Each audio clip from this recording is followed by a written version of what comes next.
Hello, hello, j'espère que vous allez bien. On se retrouve aujourd'hui avec l'oracle des mémoires du Sakura éternel, donc des éditions Oracle Atwood.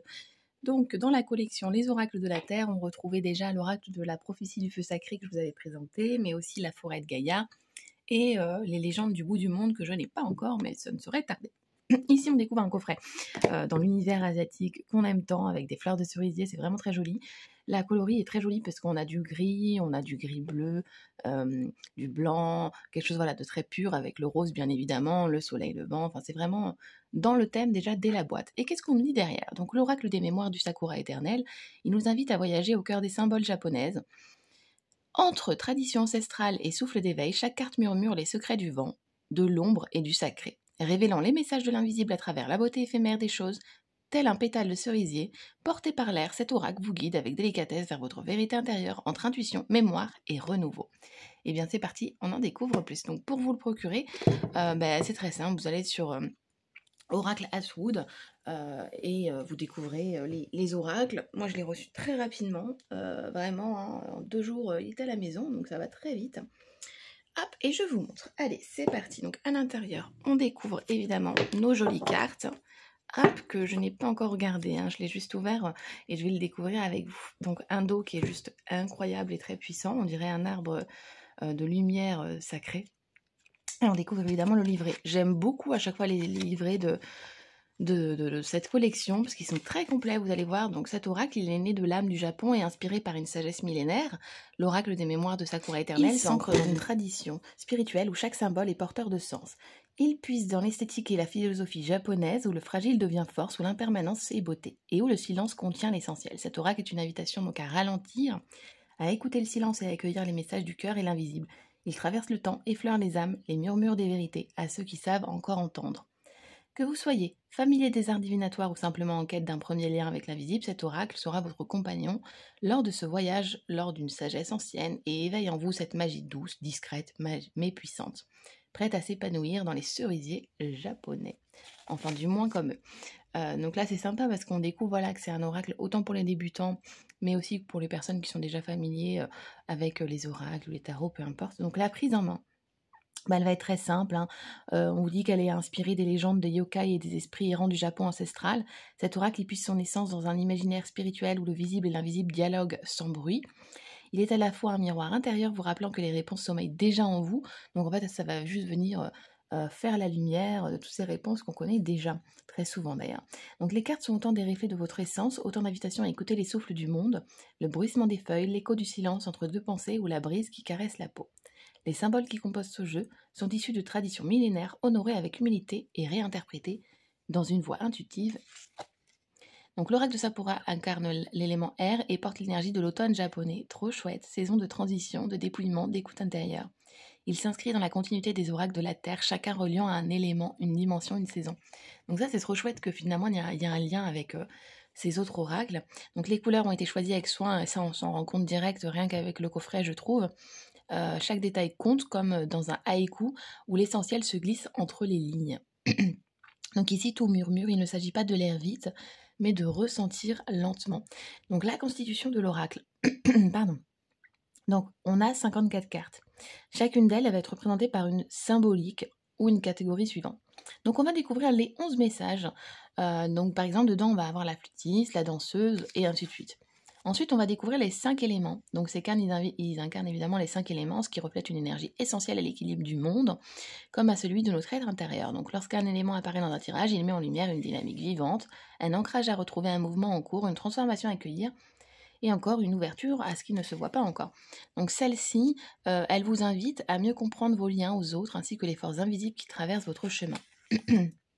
Ensuite, les 11 entités. Donc par exemple la Kitsune, les gardiens, les Koi. Donc eux, leur présence, elle nous parle tant de situations que d'une énergie spirituelle à l'œuvre, d'une mémoire ancienne qui refait surface en fait. Ensuite, on va avoir les 27 symboles. Donc là, il y en a plein, on voit qu'il y a beaucoup plus de cartes. Décidément, parce qu'il y en a 27 tout simplement. Donc il y a le pinceau, le gong, le lotus, donc ça c'est cool, on va pouvoir les redécouvrir, tous ces symboles-là, par exemple l'éventail, moi je sais plus ce qu'ils représentent, donc c'est trop cool. Donc chaque symbole, il agit comme un miroir discret, il vient révéler une facette de votre chemin intérieur, leur puissance réside dans leur capacité à évoquer sans imposer, à suggérer sans enfermer. Donc tirer l'un de ces symboles, c'est être invité à observer ce qui vous entoure avec plus de conscience, à lire entre les lignes et à recevoir le sens caché dans le détail, comme dans l'art du haïku ou l'ikebana. Ici, chaque chose a sa place, chaque signe a son souffle. Et ensuite, donc le message des cartes.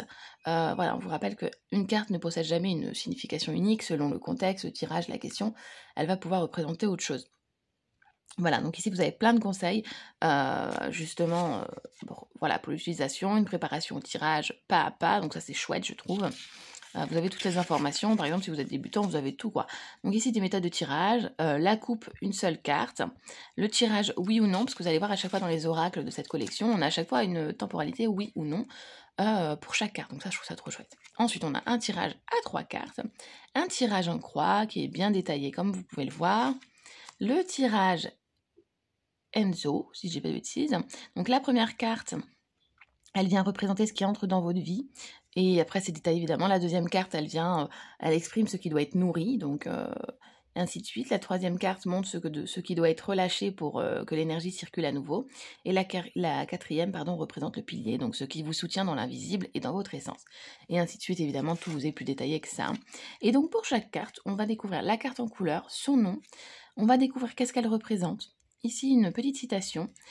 Là, on va retrouver les mots-clés comme toujours, l'interprétation, si c'est un oui ou si c'est un non, et l'écho du sakura. Donc, qu'est-ce que le sakura skin vient vous dire. Voilà. Et ainsi de suite. Donc, ce qu'on va faire, c'est qu'on en tirera une au hasard et puis on viendra découvrir son message. Allez, c'est parti. Donc, on reprend nos cartes. Donc, regardez-moi cette beauté. Non, mais... En plus, c'est brillant, les cartes sont très jolies, le format est juste parfait, ça se brasse merveilleusement bien à chaque fois. C'est une très belle qualité, on a une carte épaisse. Donc ici, on a la calligraphie associée à la vérité, donc c'est la carte 1. Ensuite, nous avons la kitsune. Non, mais regardez-moi cette beauté, quoi. Oh, trop beau. Franchement, c'est trop canon. Le samouraï, honneur. Les pierres de l'équilibre.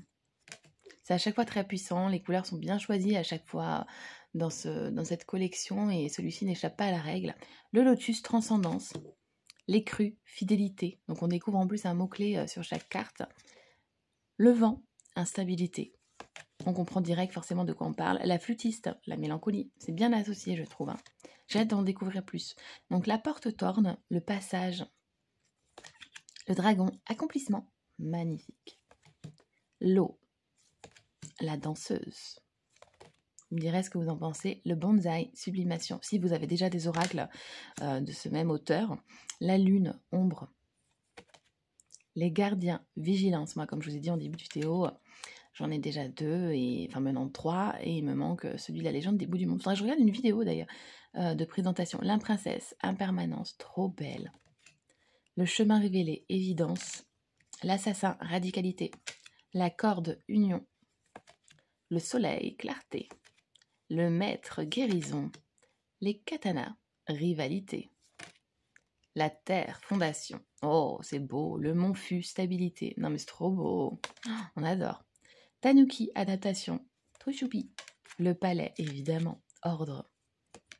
Le camélia, tendresse, pardon. Le vide, détachement. La vengeresse, blessure.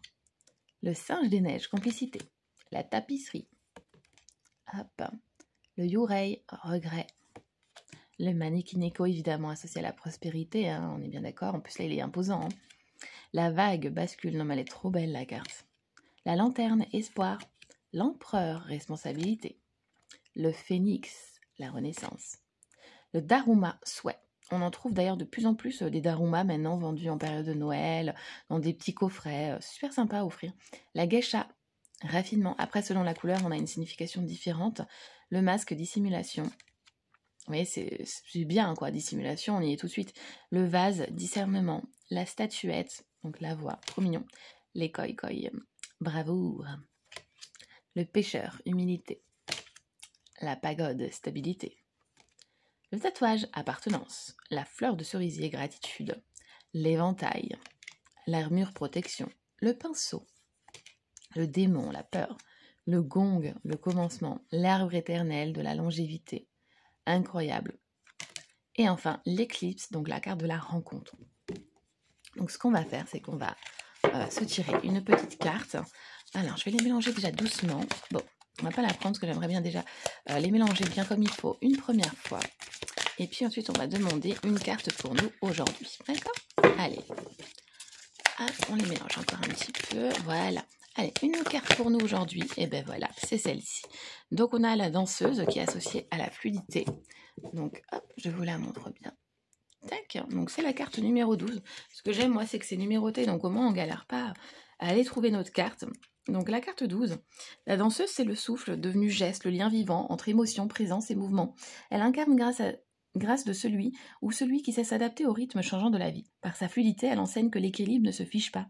Il se cultive dans chaque pas, chaque transition, chaque respiration. Et là, la petite phrase style citation, elle vous dit « L'équilibre n'est pas dans l'arrêt, mais dans le mouvement juste ». Vous voyez, c'est très fluide hein, finalement, c'est très bien dit. Donc le mot-clé, c'est fluidité. On a aussi la légèreté, la maîtrise, l'alignement, l'équilibre, évidemment. L'interprétation, donc on vous dit un changement subtil peut se présenter, répondez-y avec souplesse. Ne cherchez pas à figer les choses. Votre grâce réside dans votre capacité à vous adapter avec fluidité. C'est dans la spontanéité que vous trouverez votre juste place. Il est temps de lâcher le contrôle, d'écouter votre corps, votre énergie et de suivre ce qui vous met en élan. En tirage, donc là ici c'est une carte oui, hein, on vous dit la danseuse ne lutte pas contre le courant, elle se transforme en art et répond positivement à la question. Donc si vous cherchez un oui ou un non, ici on est sur un oui. Donc ça c'est ce que j'aime, pour chaque carte on a ce cas de figure. Et l'écho du Sakura, donc Shinayaka, elle, la danseuse, elle résonne avec le concept Shinayaka, souplesse gracieuse ou encore adaptativité fluide. Shinayaka ne parle pas seulement de flexibilité physique, mais aussi de souplesse de l'être, de la capacité à bouger avec le monde sans se rompre, à s'ajuster sans se trahir. Donc c'est vraiment beau, je trouve que c'est très parlant, je ne sais pas ce que vous en pensez, moi j'aime beaucoup. Donc je suis trop contente franchement d'avoir cet oracle, je le trouve trop beau. C'est vraiment un univers que j'apprécie beaucoup, ma fille aussi apprécie beaucoup l'univers, qu'il soit japonais, asiatique, on se renseigne beaucoup sur les légendes, sur chaque chose là-bas, c'est très intéressant, on aimerait bien d'ailleurs un jour y aller et on ira, hein, on va pas se fermer les portes, on va plutôt se les ouvrir. Et donc cet oracle, il arrive comme une jolie fleur, comme un joli cadeau, donc je suis trop contente. Bien écoutez, moi je vous fais de gros bisous, je vous remercie d'avoir été présent et je vous dis à très vite, ciao!